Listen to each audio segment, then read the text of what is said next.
الأب هو سند لبنته وبيكون بطل لابنه، ولما تفقد أبوك راح تعرف إنه ما في شي بالكون راح يعوض مكانه أو يسد الفراغ اللي موجود بداخلك، ولا أي شي بالكون، وراح تعيش طول عمرك من دون سند ومن دون أي بطل.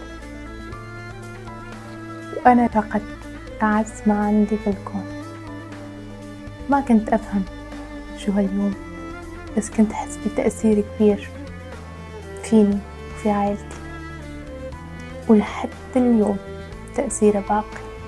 مستحيل أي شي يمحي هذا التاريخ. يوميتها عرفت إنه حياتي راح تتغير، يوميتها عرفت إنه